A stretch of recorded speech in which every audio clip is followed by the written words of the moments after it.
Hello நண்பர்களே, வணக்கம். நான் உங்கள் பிரியா. நம்ம இன்னைக்கு பார்க்க போகிற பதிவு என்ன அப்படின்னு பார்த்தீங்கன்னா, நம்மளுக்கு வரக்கூடிய ஜூலை 1ஆம் தேதி நம்மளுக்கு முருகப்பெருமானுக்கு முக்கியமான நாள் வரப்போகுது. ரொம்பவும் ஸ்பெஷல். என்ன அப்படின்னு பார்த்தீங்கன்னா, வளர்பிறை சஷ்டி திதி. அதற்கு கூடவே உத்திரமும் அதே மாதிரி அன்னைக்கு செவ்வாய்க்கிழமையும் சேர்ந்து வர்றது முருகப்பெருமானுக்கு மிகவும் ஸ்பெஷலான ஒரு நாளாக இருக்குது. வளர்பிறையோட சேர்ந்து வர்றது இன்னும் ஸ்பெஷல்.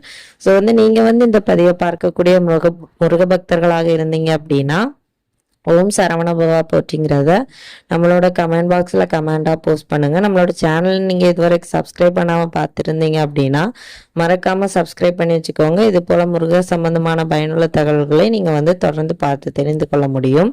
இப்போ வாங்க நம்ம பதிவுக்குள்ளே போகலாம். என்னதான் நம்மளுக்கு மாதத்திலே 2 சஷ்டிகள் வந்தாலுமே நம்மளோட ஒரு நல்ல காரியங்கள் நடப்பதற்கு நம்ம வளர்பிறை சஷ்டியையும், நம்மளோட கஷ்டங்கள் தீர்வதற்கு நம்ம தேய்பிறை சஷ்டிலையும் முருகப்பெருமானை வழிபாடு செய்வோம். நம்ம முருகப்பெருமானுக்கே உகந்த நாள் அந்த செவ்வாய்க்கிழமை. செவ்வாய்க்கிழமை ஏன் முருகப்பெருமானுக்கு உகந்த நாள் அப்படின்னு சொல்றோம் அப்படின்னு பாத்தீங்கன்னா, செவ்வாய்க்கு அதிபதி நம்மளுக்கு முருகப்பெருமான் தான். செவ்வாய் பகவானோட அருள் இருந்தா நம்மளுக்கு வீடு வாங்குறது, நிலம் வாங்குறது, அப்புறம் திருமணம் நடக்கிறது, இந்த மாதிரி நல்ல காரியங்கள், சுப நிகழ்ச்சிகள்லாம் அதிகமாக நடக்கும். ஸோ அந்த செவ்வாய்க்கிழமைக்கே அதிபதியாக இருக்கக்கூடிய, அந்த செவ்வாய் பகவானுக்கே அதிபதியாக இருக்கக்கூடிய நம்மளோட முருகப்பெருமான நம்ம தொடர்ந்து செவ்வாய்க்கிழமைகள்ல வழிபாடு செய்யும் போது நம்மளுக்கு இன்னும் நம்மளோட பிரச்சனைகள் இருந்து நீங்கி நம்மளுக்கு ஒரு நல்ல வழி பிறப்பதற்கான ஒரு நாளாக இந்த செவ்வாய்க்கிழமை சொல்லப்படுது. இந்த செவ்வாய்க்கிழமையில நம்ம ஏற்றக்கூடிய ஸ்பெஷலான தீபத்தை பத்தி தான் நம்ம இந்த பதிவுல பார்க்கலான்னு இருக்கோம். ஸோ உங்களுக்கு திருமணம் சம்பந்தமான பிரச்சனை, இப்போ யாரையாச்சும் லவ் பண்றீங்க அதுல பிரச்சனை இருக்குது, இல்லை வீடு வாங்குறதுல பிரச்சனை, இடம் நகைகள் வாங்குறது, இந்த மாதிரி சுப நிகழ்ச்சிகளுக்காக நம்ம செய்ய வேண்டிய பிரார்த்தனைகளுக்கு இந்த வளர்பிறை சஷ்டி ரொம்பவும் ஹெல்ப் பண்ணும். உங்களுக்கு குழந்தை இல்லை அப்படிங்கிறவங்க கூட நீங்க இதை ட்ரை பண்ணலாம்.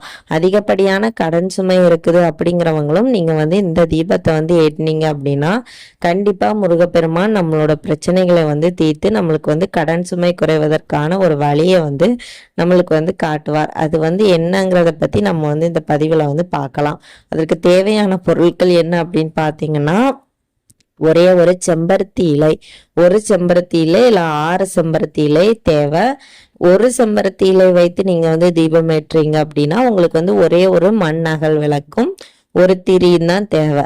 6 தீபம் ஏற்றணும்னு ஆசைப்படுறவங்க 6 செம்பருத்தி இலை, 6 மண் அகல் விளக்கு, 6 திரி, அப்புறம் 6 கிராம்பு தேவை.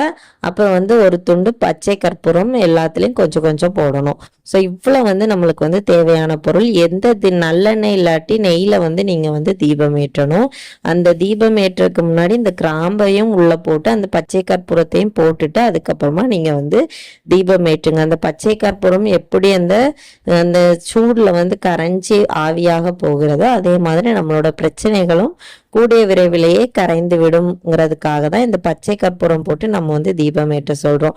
அதே மாதிரி இதெல்லாம் நம்மளுக்கு ஒரு பாசிட்டிவான வைப்ரேஷனை வீட்டுக்கு கொண்டு வரக்கூடியதுனால நம்ம நம்மளோட பிரார்த்தனைகள் சீக்கிரமா நிறைவேறுவதற்கு முருகப்பெருமானுக்கு வளர்பிறை சஷ்டி திதி அன்னைக்கு இந்த பொருட்களை கொண்டு நம்ம தீபம் ஏற்றணும்.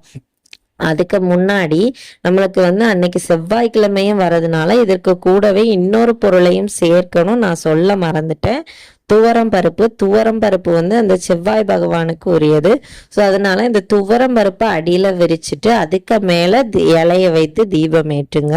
நான் சொல்ல மறந்துட்டேன். இப்போ வீடு வாங்குறதுல பிரச்சனை இருக்குது அப்படிங்கிறவங்க தொடர்ந்து ஒரு 6 செவ்வாய்க்கிழமை நீங்க இந்த துவரம் பருப்பு தீபம் ஏற்றணும்.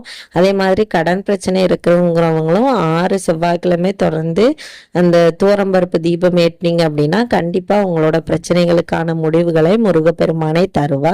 ஸோ நீங்க நம்பிக்கையோட செஞ்சு பாருங்க. தொடர்ச்சியாக நம்மளால கண்டிப்பா செய்ய முடியாது, அதற்குரிய வாய்ப்பும் வராது. நம்மளுக்கு தொடர்ந்து அது தட்டி தட்டி தான் போயிட்டு இருக்கும். ஸோ முடிஞ்ச அளவுக்கு எத்தனை நாள் பண்றீங்களோ அதை கணக்கு வச்சு ஒரு 6 நாட்களுக்கு நீங்க பண்ணிருங்க. 6 நாட்கள் உடனடியாக பண்ண முடியுது அப்படின்னா உங்க பிரச்சனைகளுக்கான தீர்வுகளும் உடனடியாக கிடைக்கும். உங்களால பண்ண முடியாம அது தடைபட்டு போகுது அப்படின்னா உங்களோட பிரச்சனைகளுக்கான முடிவையும் முருகப்பெருமான் நம்ம இந்த தீபம் ஏற்ற நாட்களை வச்சு நம்மளுக்கு தன்னாலே காணிச்சு தந்துருவாரு. ஸோ அதனால எந்த டவுட்டும் நம்மளுக்கு அதில் வந்து வேண்டாம். அதுக்கப்புறமா அன்னைக்கு வந்து சொல்ல வேண்டிய நாமம் என்ன அப்படின்னு பார்த்தீங்கன்னா, அன்னைக்கு வந்து செவ்வாய்க்கிழமை வளர்பிறை சஷ்டிங்கிறதுனால நம்ம சஷ்டிக்கு முருகப்பெருமானுக்கு சொல்ல வேண்டிய ஒரு வரி மந்திரம் பற்றி நம்ம வந்து இதில் வந்து பார்க்கலாம். வேற ஒன்றும் இல்லைங்க. ஓம் சஷ்டி பதையே நமோ நமகங்கிறதா தான் நம்ம வந்து 6 முறையோ 9 முறையோ 18 முறையோ 108 முறையோ சொன்னால் போதும். முழு அருளும் முருகப்பெருமானோட முழு அருளும் நம்மளை அனைவருக்குமே கிடைக்கும். முருகப்பெருமான் எப்போதுமே நம்ம எல்லாருக்கூடையுமே இருப்பார்.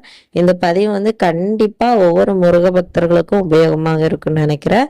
மறக்காம எல்லாருமே இந்த செம்பருத்தி பூவுல துவரம் பருப்பு வைத்து தீபம் ஏற்றுங்க. நல்லதை நினைப்போம், நல்லதே நடக்கும். இந்த பதிவு வந்து கண்டிப்பா எல்லாருக்கும் உபயோகமாக இருக்கும்.